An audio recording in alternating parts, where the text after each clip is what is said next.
주님께서 여러분과 함께 루카가 전한 거룩한 복음입니다.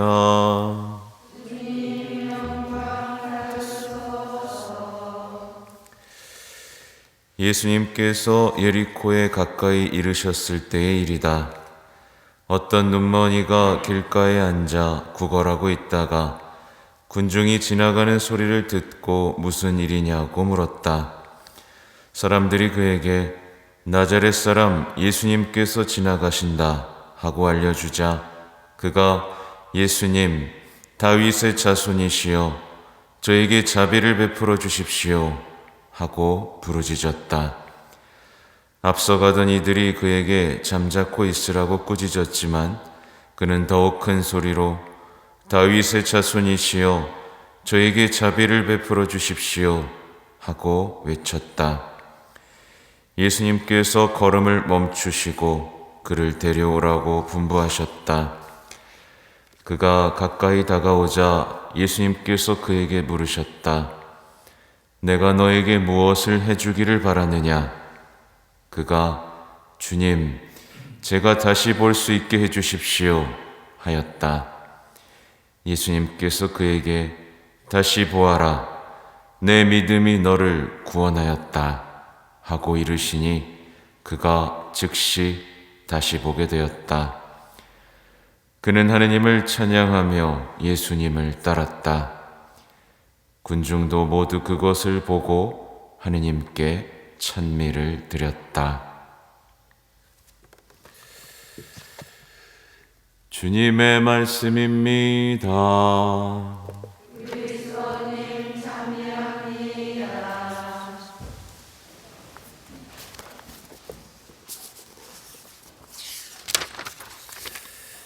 전 예수님, 요한 묵시록이 이제 시작되고 있습니다. 오늘 제가 묵상한 구절은 두 군데에서 묵상을 좀 했는데 행복이에요. 이 예언의 말씀을 낭독하는 이와 말씀을 듣고 그 안에 기록된 것을 지키는 사람들은 행복합니다.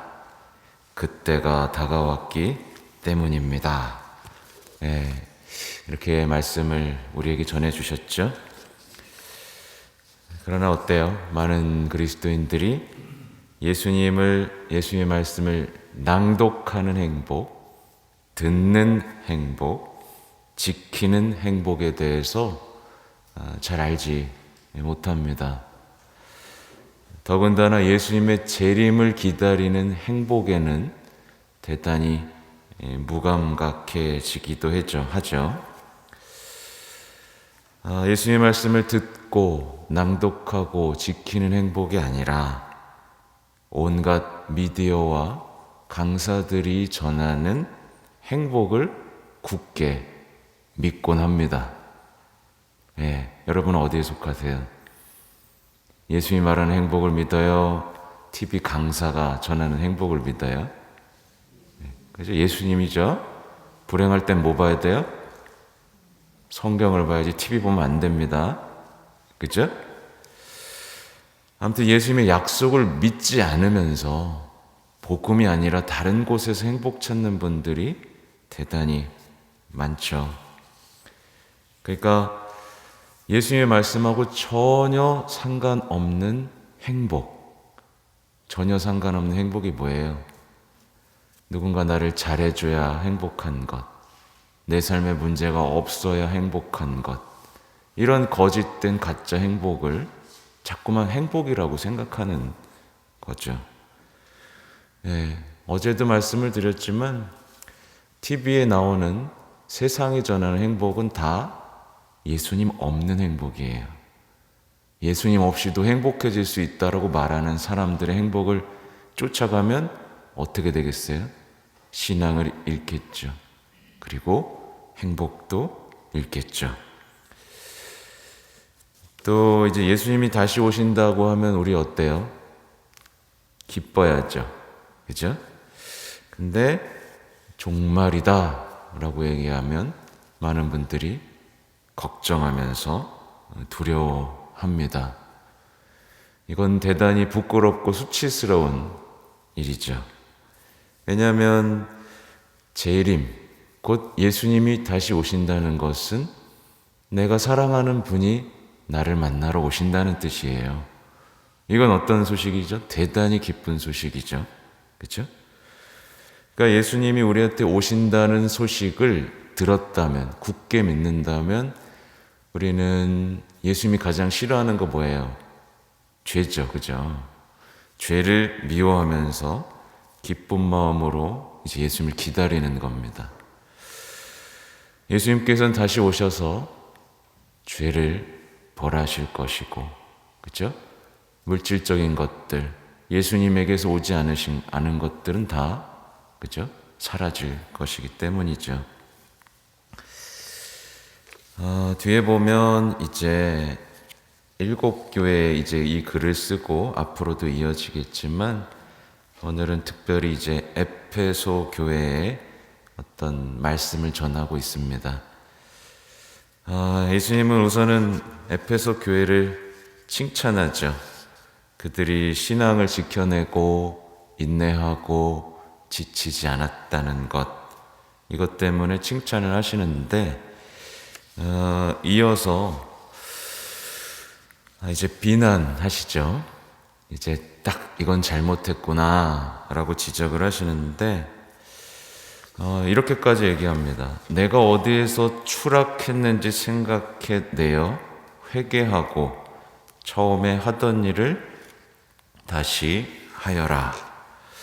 그렇지 않으면 여기는 안 나와 있지만 이제 등불을 꺼버린다.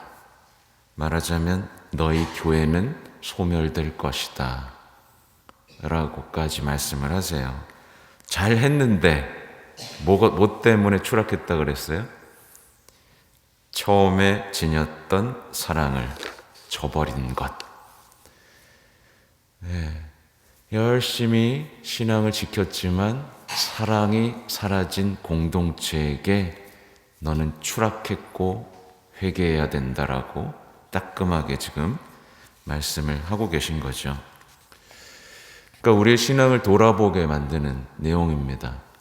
우리가 지금 신앙생활하면서 예수님에 대한 사랑이 커지고 있지 않다면 우리는 지금 어떻게 되고 있는 중이에요? 추락하고 있는 거예요. 예수님에 대한 사랑이 커가고 깊어가야 되고요. 내 가까운 형제들, 이웃들, 배우자에 대한 사랑도 깊어져야 되는 겁니다. 그렇지 않으면 우리는 추락하고 있는 거예요. 우리는 예수님이 보시기에 회개해야 하는 거죠. 열심하고 충실한 것도 소용이 없습니다. 사랑을 잃어버리면. 어떻게 보면 이 시대의 교회, 지식, 어떤 성과, 이런 것들에 우리가 취해서 사랑을 잃어버린다면, 의무감, 사명감으로만 신앙을 지켜가고 있다면 어떻게 되겠어요? 그 신앙은 종말과 함께 소멸될 것입니다. 간단하죠. 그러니까 내 안에 사랑이 커가고 있는지, 예수님이 정말 나의 사랑이 되어가고 있는지를 잘 보셔야 됩니다. 그리고 오늘 이제 복음에서는 예수님께서 예리코에 가까이 이르셨죠. 이제 예리코 하면 누가 떠오르시죠? 뒤에 zak케오가 나오겠죠? 아무튼 예리코에 가까이 이르셨을 때 이제 눈먼 이가 길가에 구걸하고 있다가 이제 예수님 향해서 부르짖는 내용입니다. 여기서 중요한 건 그에게 굉장한 칭찬을 하셨다는 거예요. 마지막 부분에 내 믿음이 너를 구원하였다까지 말씀을 하시니 과연 이 믿음이 뭔지, 그의 기도가 우리의 기도랑 뭐가 달랐는지를 발견하고 우리가 그동안에 했던 기도들, 믿음들을 점검해 볼 필요가 있겠죠. 그의 기도를 살펴보면요, 그는 자신에게 가장 필요한 게 뭔지를 알았습니다. 가장 필요한 것. 그는 어떤 정형화된 기도를 하는 게 아니라 부르짖죠. 형식적으로 말을 많이 늘어놓고 제가 이런데요, 사정을 말하는 게 아니라 자신을 송두리째 드러냅니다. 부끄러울 게 없어요. 지나가는 사람이 뭐라고 하든 부끄러울 게 없습니다. 큰 소리로 자신을 드러내고 끈질기게 울부짖죠. 네. 근데 많은 분들이 어떻게 해요? 반대로 숨어서 소심하게 부르짖지도 못하고 내가 필요한 그게 뭔지도 모르고 내 사정만 늘어놓죠. 그는 우선 예수님의 이름을 부릅니다. 예수님의 이름에 힘이 있다는 걸 알기 때문에. 그리고 예수님께서 세상에 오실 왕이라고 고백하죠. 다윗의 자손이시여. 예. 그리고 자신에게 가장 필요한 이 자비를 요청하죠. 자비를 제대로 청하는 게 이래서 대단히 중요합니다. 그러니까 소심하게 먹을 것 좀 주세요. 예, 돈 좀 주세요. 이렇게 소심하게 푼돈이나 요구하는 게 아니라 사랑 자체이신 분이 줄 수 있는 모든 것, 가장 큰 것을 달라고 기적을 청하면서 울부짖고 있는 거예요. 그렇죠? 이미 말씀을 드렸지만 오늘날의 많은 신앙인들의 기도에 빠져 있는 것들이 뭐냐면 하느님이 정말 주시고 싶어 하시는 것, 가장 좋은 것을 주시고 싶어 하시는 것, 이걸 모릅니다. 그리고 자기에게 가장 필요한 것이 무엇인지도 모른 채 기도합니다. 제가 이미 말씀드렸지만 푼돈만 요구하고 있는 거예요. 네, 이것 좀 도와주세요. 저것 좀 도와주세요. 진짜 자신의 삶을 바꿔줄 걸 청하지 못하고 있죠. 예수님이 가장 정말 주고 싶어하는 선물을 문 앞에 뒀는데도 그걸 거절하면서 그저 예수님 앞에서 자신의 삶의 외로움과 어려움만 투정 부리고 토로하고 있는 불쌍한 상황인 거죠.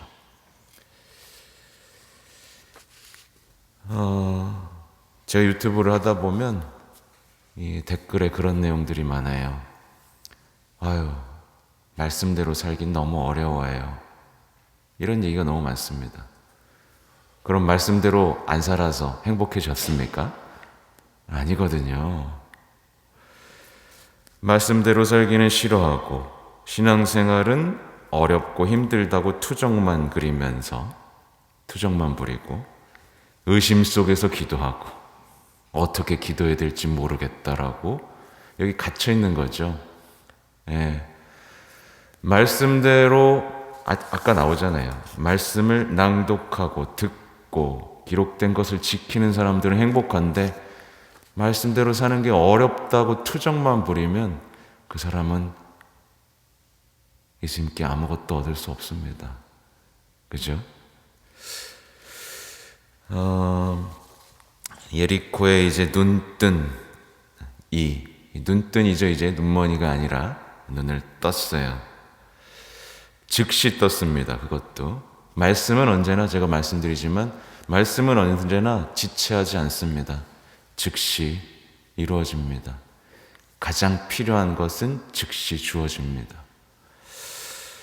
눈뜬이는 구원에 이르는 믿음이 무엇이고 우리의 기도에서 뭐가 빠졌는지를 명확하게 알려주죠. 우리 이제 점검해 봐야 돼요. 우리는 사람들의 시선이 아니라 예수님만 바라볼 수 있는 담대함이 필요합니다.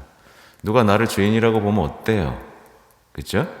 예수님만 바라볼 수 있으면 됩니다. 나는 자비가 필요한 죄인이라고 누가 다 보더라도 소리칠 수 있어야 됩니다. 저 죄인입니다. 죄인 맞아요. 제가 배신했고요. 제가 모욕했고요. 제가 무관심했습니다. 저 죄인 맞습니다. 예. 드러낼 수 있어야 됩니다. 그리고 정말 기도를 제대로 한다면 내가 원하는 거 아니라 주님께서 원하시는 것이 뭔지를 볼 수 있는 영적인 깨어있음이 필요해요. 예. 아무튼 그렇게 된다면 우리도 이 말씀을 듣겠죠. 다시 보아라. 내 믿음이 너를 구원하였다. 그죠? 그리고 그 믿음으로 살 때 사람들은 옆에서 어떻게 되겠어요? 하느님을 찬양하며 예수님을 따랐다. 그러니까 구원에 이르는 믿음이 주어지면 그 구원에 이르는 믿음을 통해서 그 사람은 구원되죠? 근데 그 믿음은 그 사람만 구원하는 게 아니라 옆에 있던 사람들도 구원합니다. 그러니까 구원에 이르는 믿음이 있으면 옆에 있는 사람 같이 끌고 예수님한테 가는 겁니다. 그러니까 여러분이 갖춰야 되겠죠?